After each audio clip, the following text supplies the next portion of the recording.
Hello and welcome to the virtual hot seat B2B Growth Think Tank. Now, if you are a regular listener, you may well find this is a little bit different because when you listen to the full interview with the guest that is about to help me on the virtual hot seat, you will notice something different, that this is no longer going to be in the full episode. We are literally, we've always put them out as different and separate episodes. However, bit of feedback, hadn't really considered it, is that if you're listening to the virtual hot seat and then you listen to the full interview, you don't always continue and listen to the whole episode. So I just thought, well, why not just do this in this way and see if this is more beneficial? So we're giving it a go. So today's guest is a master copywriter, and he is going to really sort of bring some light to the challenge that we have today, because it's right in his area of expertise.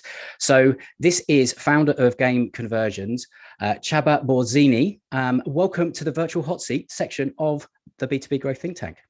Adam, great to be back. Thank you so much for re-inviting me. I'm looking forward to this one. Well, do you know what?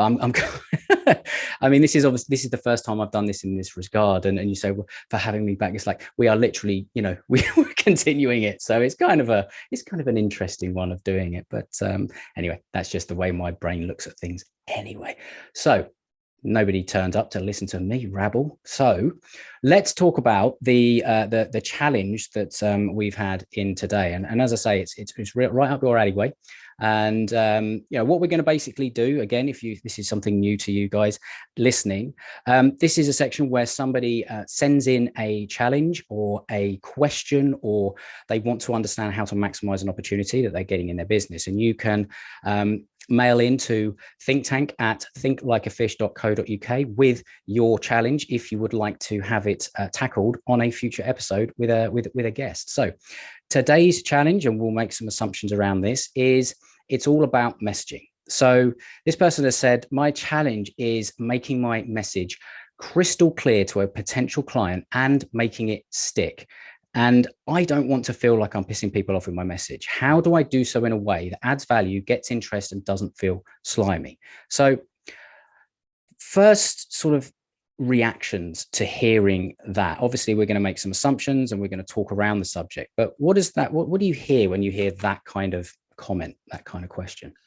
I love this question so much. And it comes up so many times, like even as I'm talking to people in my audience, a lot of people are definitely afraid that they are going to sound salesy or sleazy or like a cool, like used car salesman, or just they're going to annoy people. And I get it. Like this is a common thing because we haven't really been taught how to actually communicate efficiently and optimally with most of our clients and most of our leads. I would say there's a lot of ways how we can approach this, but I would say the biggest thing that you can do is to consider, whenever you're writing a headline or whenever you're starting a sales message, consider your prospect's stage of awareness and stage of market sophistication. So let me explain this a little bit if you're not familiar with this one. A famous copywriter and marketing genius, like a true Renaissance man called Eugene Schwartz, came up with this in the 60s. In his book called Breakthrough Advertising. And stage of awareness basically means that your market has a certain stage regarding how ready they are to receive your message. And this is why we have funnels. This is the essence of funnels, actually. There are 5 stages, and the first one is unaware. So if someone is unaware, it means that they don't even know that they have a problem. So it doesn't make sense to give them like a hard pitch because they don't even know that they have a pain point. And that's why we have blog posts. That's why we have content marketing or advertorials or something like that. And that's why you share stories, for example, in this stage, because usually it works better than like a straight up promise. The next stage is problem aware, and that's why you have ads. That's why most Facebook ads, they focus on a specific problem and they tease a solution. It's like, hey, you're probably struggling with this. Click on this link so I can, give you a free downloadable that will solve a specific problem. This is a specific promise, but then it gets the main job of a Facebook ad is to get people on the landing page. And the landing page is there because there supposedly, like, optimally, let's say, people are solution aware. It means that they know that they have a problem. They know that there are solutions, but they don't know which solution to pick. So you give them a free lead magnet, you give them a freebie, a checklist, a video series, something like that, something that basically helps them with something. And then once they sign up, once they get on your email list, they are eventually going to be product aware, because they are going to hear more about you. Sometimes you are the product, sometimes your product is the product, but you're warming them up into stages 4 and 5, which is product aware and most aware. And then once they're most aware, that's the time when you give them a discount. That's the time when you give them a reason why they should act now. It doesn't make sense to do it with a cold audience. So, I mean, that's an incredibly valuable breakdown of exactly sort of how this all works. And I don't think everyone always thinks about it like that. It's like you will have different messages at different stages, depending on where the client is. And that's the crucial part. It's all about the client. First of all, you've got to know where they are and what that message is. I think what I gathered from this sort of question was, I've had to make some assumptions about what they mean by message. And maybe it's the right assumption, maybe it's not.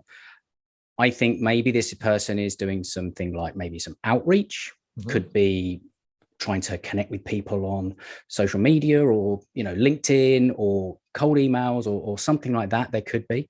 And I think there is something along that line where it's like, I don't want to appear like I'm pissing people off, because we've all been there, haven't we? The whole, you get messages on LinkedIn that are a 2,000-word essay, and it's like, buy my stuff, which is horrendous. How would you let's play this game, right? How would you sort of think about structuring a process of reaching out to someone that doesn't know you, that is kind of like in the ballpark for where they are, like the service that you provide? Like, how would you think about it from your copywriting? And I know this isn't exactly where you sort of sit from copywriting, but how would you think through that process and that journey? Because it's kind of what you've just been through there. It's just the stages of awareness. You have to find out where they are, right? Yeah, so it's a great distinction, and thank you for bringing it up. So everything I said before relates to inbound marketing. Obviously, it still has relevance for outbound marketing, but as you said, it's totally different. Like if someone's unaware and you're reaching out and you say, hey, here's my 2,000-word blog post, they're probably not gonna like it that much. And to be completely honest, I'm not a big fan of outbound marketing this way, or like cold emails or cold messages like that, because it's it's more of a relationship game, and based on like who connects you with who and who does the first step, right? But if you really want to take like an outbound marketing step and you want to cold open someone, I would definitely just gather more information about them, because the worst that you can do is like a copy paste script. A lot of people do this. Don't do it. It immediately gets ignored, and it's frankly it's annoying. So I would kind of try to find like an entry point, let's say, and this has more to do with sales probably than with marketing, because the job of marketing is to make sales superfluous. It's to do it on a larger scale. At least that's what I believe. But in this specific case, I would find something that's like a common interest or something. I would still come up with an opening which teases a unique new mechanism, which teases a new opportunity that's the key to their desires. But I need to know something more about them, because nowadays relationships aren't made because of like straight up pitches. It's made because, you connect with someone and you start talking about movies or whatever, you connect, and then that lowers the that guard that most people have against pitching. I think that what you're sort of touching on there is important, because it's it's understanding that, like, if this is the context that this was intended, then what we're really talking about here is conversations, starting conversations, continuing conversations, and all that kind of thing. And you're right when you talk about some of the things. It's like it can. There are ways that you can be introduced and all the rest of it that will almost make this side of things not needed. Mm-hmm. And then the message becomes all about, like, what we've been talking about there, like how you help people and all the rest of it. But ultimately it's kind of like, if this is, and this is it's an age old thing, people say, outbound doesn't work, or, email is dead and all that kind of thing. Well, like, it's because you're not using it properly, or you haven't mastered it or anything like that. There is an art form to it all. Like, inbound has its place, outbound has its place, always will be, always will do. But it's how you do it properly. It's how you open a conversation, and you can do it in the way, it's like finding a common connector. And I think it's really, as you say there, it's like hinting at the mechanism. It's kind of like, if you know that people are of a certain way, and it's knowing your ideal client, again, coming right back to beating that stick, know your ideal client, know who they are, know what they look like, and therefore find, a group of them or people that look like that person, and then put that, I guess, that message in front of them that will get them to that next step. Hey, I see that you are a CEO of X, Y, and Z, and it looks like you're doing some great work with X, Y, and Z, blah, blah, blah, or something like that. Not sure where you are in your sales, in your process, or this, that, and the other, but we have been helping people just like you to achieve an XYZ result with a specific process that we have developed. And if you're open to it, I can spend 15 minutes and show you exactly how it works. And then, if it's interesting or not, let's, go from there, or something like that. Like, that's what comes to mind for me, talking through some of the concepts and the process and stuff, like the way that you've thought through it. Is kind of like, it is the same structure in a way. It's get the attention, connect, lead to the next piece. I think there's an awful lot in that. Yeah, great points. And it actually reminds me of another thing that Eugene Schwartz came up with. He was really a pioneer of this whole industry, is that you cannot manufacture desire. So regardless of if you're reaching out to someone, or you have a marketing system that's partially automated, let's say you're reaching out to someone. In this case, you really need to know the hidden desires of that specific person, of that individual itself, because then you can tap into it. You cannot go to someone, regardless, like, you can have a cure for cancer, but if you go to someone who doesn't care about it at all, like, they're not going to respond, you're not going to convert, let's say, you're not going to be successful. But if you know that someone needs something, that has an unfulfilled need, that has some problems, and you come up with something in a frictionless way to say, hey, this is what I've got, this is how it's different, this is why it's superior, and this is how we can talk more about it,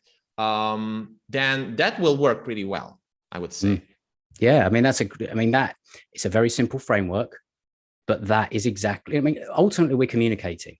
Yeah. And I think sometimes, I don't know, like, yes, you get peed off by the kind of messages that are 2,000 word essays and all the rest of it, but you equally get peed off sometimes, I do anyway, with people that sometimes just don't get to the point. Yeah. Oh, that's so annoying. Right. So sometimes your message needs to just get to the freaking point. Yes. Right? Or they're trying to Go ahead. What do you want? It's like, what do you want?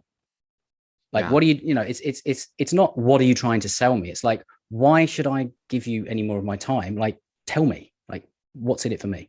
Yes. It's a little bit like that. And I think that, again, it kind of comes down to, Dean Jackson, yes. he, I Love Marketing and all the rest of it. He's got a podcast called More Cheese, Less Whiskers. Yeah. And I love that concept because that gets again to the heart of the message and all the rest of it. And for anyone that doesn't know that, the whole more cheese, less whiskers is like, if you're trying to attract a mouse, like, most of the time we're going out with a like a cat, right? With whiskers, and we are putting a message out that is telling people that you're a cat, like, that you're going to just sort of sell, rather than giving the mouse what they actually want, which is the cheese, right? Exactly.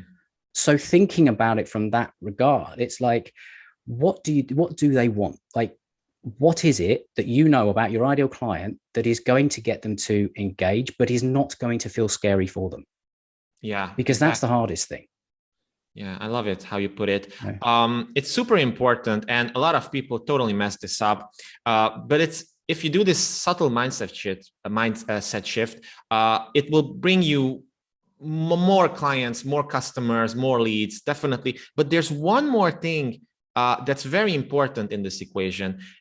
So we talked about what you actually want to say, but how you say it is just as important, because what I see over and over and over again is that, yes, someone reaches out and they might have a good message. They might have a solution that might even be interesting for me, but the way how they communicate it, it's again, just like it triggers this whiskers response. It triggers the mouse to run away because it screams that it's a pitch. So what most people, this comes up, in the previous part of the episode, we talked about copy thinking instead of copywriting.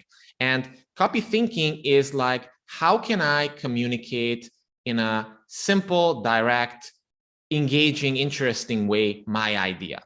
And the great way to do this, the best way to do this, and Gary Halbert came up with this, is the bar stool test. So basically, you want to imagine yourself in a pub, in a bar, Friday evening, like 10 p.m. You're having a beer with someone, you're having a conversation, and they share a problem with you. And then how do you respond to that? Do you give them these intricate, long sentences with tons of fancy words that sound like a pitch? You definitely don't say this. And that's why most B2B companies are making a huge mistake. They all write about themselves like, we believe this, and they use all these 2-cent words, these meaningless words, and it drives me crazy. While instead, if they were to just speak to their ideal prospect, it would be so much more effective. Well, I've heard, and I cannot remember who told me this, and I'd love to give them credit. But what a lot of people are doing is weeing all over their prospects. Yeah. And that puts an image in your head. But what that means is like, we are this, we do that, we are awesome, blah, blah, blah, blah. And it's kind of like, that's rubbish. But sometimes some of one of the most beneficial things that you can do when it comes to thinking about your message is, don't try and come up with it yourself. Talk to your clients. Yeah. Use their words. What are the testimonials? What are the case studies? What are the things that they say? And you can do that by interviewing your clients and all the rest of it. Sometimes you don't have to write copy, or you don't have to write content, or you don't have to write a message, because your clients, or the people that you've helped, will do it for you. Like, your best headline can be a quote. Absolutely. Go to the Amazon School of Marketing. This is something that I picked up from Jay Abraham. Go and look at book reviews on the subject. Look for the 5 stars and the 1 stars, and sort of look for all those languages that people use. That can be a message, because it is coming from them, and that will, the kind of people that you want to work with, and that will emotionally connect. It will resonate, and it will set you apart. So this has been fun. So I want to make sure that if anyone has not yet listened to the full interview, that will be up on the show. So make sure you go and do that, because honestly, we go into some absolutely amazing depth in terms of how to really dial in a communication, and some fantastic examples of using this kind of approach, but language in how you communicate and persuade, and ultimately win more business. So make sure you go and check that out on the podcast. And Csaba, where can people find out about you? They could go to gameofconversions.com. So it's just like Game of Thrones, but gameofconversions.com. And I created a special cheat sheet for people. Basically, it takes my 100-day proven sales level breakdown videos and extracts the most important concepts from them, the biggest lessons I've learned, so that you can come up with your own persuasive message formula, and then you can use it in the Facebook ad, in the YouTube ad, in an email, in a sales letter, whatever. But definitely check that out. It's gameofconversions.com/copywriting-secrets. But we're going to have a link probably to that as well. And check out my 100-day sales letter videos on YouTube as well, like directly if you want. Definitely. And I'll make sure all of those links are in the show notes. So that is it for that. Please get in contact. Tell me what you think about this new format. By the way, if you're listening and you've listened to the show before, please do. Think tank at thinklikeafish.co.uk. Hope you've enjoyed it. I certainly have. And I want to wish you an awesome rest of your day. But for now, bye-bye. Cheers.